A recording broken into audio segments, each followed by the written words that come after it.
Elsa and Meili. The assassin sister's dark diary, kill 3 the first time she laid eyes on her. It truly was a blood-stained sight. Sitting in the middle of a red, blood-soaked field was a silent little girl. Her round, wide eyes, the wild and long, dark blue hair. Her childish figure was stained with dirt and mud, and the only thing covering her naked body was a tattered, dirty cloth. That cloth, covered in dew and excrement, was the only thing remotely normal about what one could easily tell was a little girl. But what was truly strange about the scene was far more obvious. Covering the little girl were the black stains of dried blood. But none of that blood had come from the girl herself. The source of the blood staining the field was the remnants of slaughtered bodies scattered all across it. The field was part of a well-known witch-beast breeding ground. Witch-beasts were the enemy of humanity, beings of destruction that existed only to destroy other living beings. Their danger was on another level from ordinary beasts, and some even held the potential to cast magic.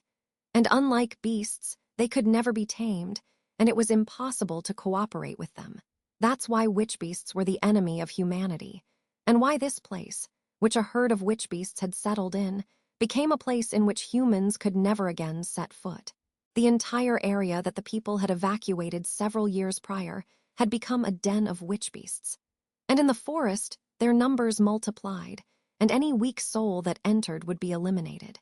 That's why the numerous corpses surrounding the girl were not a strange sight, but in fact quite possible.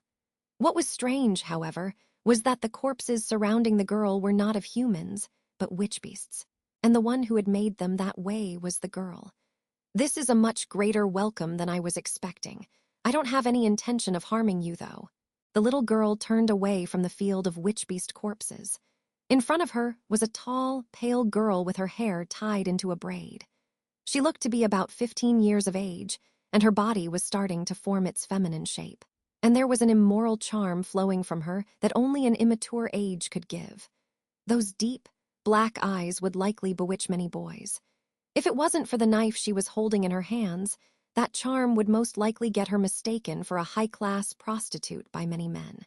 However, the black-haired girl showed no interest in showing off her beauty, and at this point, it was all the same to the girl she was confronting. The blood-covered little girl continued to glare in hatred at the girl who covered her in blood. There was no sign of gratitude for eliminating the herd of witch-beasts. To the little girl, the witch-beasts were not enemies, though they could not be called family either. At the very least, there was a strong emotion in her that could not be compared to the girl in front of her. In the little girl's gaze, there was no friendliness, only sadness and killing intent. In her heart was an overflowing urge to kill. In her eyes was an overbearingly animalistic gaze. These were proof of the tumultuous life this girl had, short as it may be. Many would pity her for having such a life. But there was no such expression on the girl's face. There was no compassion in her, no fragment of pity to be found. Ignoring everything they could have learnt about each other after having met, the two girls engaged. "Are you angry that I'm trespassing on your home? Acting like that, you really do look no different from a witch-beast. You must be the queen of witch-beasts. No, princess seems more appropriate. GRR, GRRR. If you can't talk, then you probably don't understand what I'm saying. Unfortunately, I've been ordered to bring you back. Even if you resist, I will bring you back alive. If you don't resist, then I can do this without hurting you." Aya. So you can't understand. Well then, show me how you are going to resist." The little girl screamed as if she would throw a tantrum, while the girl loosened her lips and lowered her head. The girl's braid slipped off her shoulder, and the little girl smacked her hand. The next moment, a large shadow fell over the field as if it had been waiting for that signal. With a crooked horn and a lion's head, black fur, and massive claws, it was the unparalleled witch-beast, also known as the Black King of the Forest, the Guiltilo. With a thunderous roar, the air rushed past the girl like an explosion, carrying with it a foul smell. Gazing into the overwhelmingly dreadful appearance of the beast, the girl simply licked her lips. "Such a large friend you have there," she said. "Fabulous, simply fabulous." Despite the danger to her life that was standing in front of her, the girl continued to remain calm. As if irritated by such an attitude, the Guiltilo raised its claws and swiped at the girl to end her life in a single stroke. With a force comparable to a hurricane and claws sharp enough to cut steel, the girl was split apart, or at least she should have been. "That's no good. You have to be gentler with girls." The girl smiled gracefully as the front right leg of the fiend was sent flying. Its sense of balance lost along with its right leg. The witch beast suddenly found itself the prey as it fell towards the girl. At that, the girl jumped lightly into the air and prepared her blood-stained knife. "A body incomparable in size to humans. What kind of insides will you show me?" 2. From the dreaded forest of witch beasts, the queen of witch beasts was born. That story started a few months prior, when a merchant had escaped that forest with his life. Entering the forest to escape the rain, he claimed he had seen a human girl leading the witch beasts when he was chased by them far from the path. He was dismissed as making things up, but that story traveled from village to village and soon became a tale told around the table at the local watering hole. That story was never proven either way, and in a few months became a folk tale. And that's it, I suppose. Just like the smiling girl declared, the fallen witch beast had lost most of its life force. It was completely one-sided. The howling beast struck with all of its might, but each and every attack was swiftly evaded by the girl, who would carve out pieces of the beast's flesh with every counter. From the first strike, the witch beast stood no chance. After the right leg was cut off, the tail, the back leg, and the center of the back vanished to her blade. And in the end it could only give a small whimper as it begged for death. Of course, such an understanding could never be achieved between man and witch beast, so the beast's wish went unheard. As a result, the witch beast struggled until its very end. The strange color must be a product of its diet, or maybe it's particular to this one. It smells terrible, but I would love to compare it to another one. Can you call another one?" asked the girl as she searched the freshly killed beast's stomach with her knife covered in its entrails. But the little girl did not respond. She just continued to look on in hatred. Unfortunately, the little girl had nothing else to fall back on. No matter how miserable its end was, the guilty-lo was her greatest weapon. And with it gone, she had nothing left. "I see, so it is over, that's too bad." Taking her silent glare as an answer, the girl stopped playing with the corpses. Seeing her start to walk towards her, the little girl stiffened. The knife in her hand had taken the life of a witch beast that had ruled the forest, and in only a moment. And if that knife was targeted at her, then the little girl would have no means to protect herself. However, there's no need to worry. I did say I was going to bring you back. It's not like I have no interest in your body. It's just not enough to go against my orders. Relax. Go, ayo. ... It's not pleasant to be hated so much. My heart can't heal such damage so fast."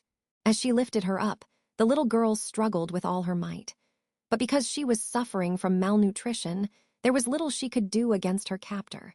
And so, the best that she could do to stop the girl was screaming as loud as she could. "Gayo, ayo. I understand wanting to kill me, but it's impossible in your current state. Biting my neck only tickles. First, you should focus on getting better." The little girl was biting her neck, but with her weakened jaw and teeth, it was doing little. Like the girl said, it was only tickling her. The girl continued walking, leaving behind the blood-stained field and the witch-beast forest in general. During that whole time, the little girl continued to bite the girl's neck. Her hatred running dry, her killing intent fading, she continued to nibble at the girl's life with all her might. And she would continue until her life expired. 3 Agu. What's wrong?" The black-haired girl, Elsa, tilted her head at the pair of lips being pressed against her neck. Her long braid tickled Meili's nose as she pressed her face in. Meili just made a strange face before replying. "Nothing, just remembering the past a bit. About the time I just met you, and how I tried to kill you by biting you like eyes. Such a thing happened, didn't it? But you were so small, it was like being bitten by a small dog. It just tickled. That was the best a kid could do. But you killed all my beloved witch beasts, so I wanted to kill you in the worst way possible." Puffing her cheeks out, Meili plopped herself down on the couch and hugged her knees. Seeing that protesting gaze, Elsa shrugged her shoulders uncharacteristically while lounging on the couch. "I believe I said at the start that I wasn't there to kill you. Who would believe that after seeing you chop up all of my witch beasts? You really haven't changed since then, have you, Elsa? And you've changed quite a bit since then. You couldn't even speak before, but now you're talking so well. ... It's not fair that you can speak so easily to people who are worrying so much." Elsa could only look on in confusion at Meili's pouting. For someone who was without the understanding of the human heart like Elsa, understanding another's feelings was impossible. But Elsa's words were not wrong. In fact, when she had first met Meili, before she had been taken to human lands, Meili was closer to beast than man. It was not that she hadn't learned human words, it was that she had forgotten them. The little girl back then had lived in the wild without the help of anyone. For that to be possible, what was needed wasn't words but power. And luckily for her, that had been with her since she had been born. Whether that was her salvation or her damnation was beyond Meili's understanding. If that hadn't happened, then I wouldn't have been punished by Mama all the time. But if it wasn't for that, then I would have never met you. You would have been all alone. I think I would have been eaten by witch beasts first.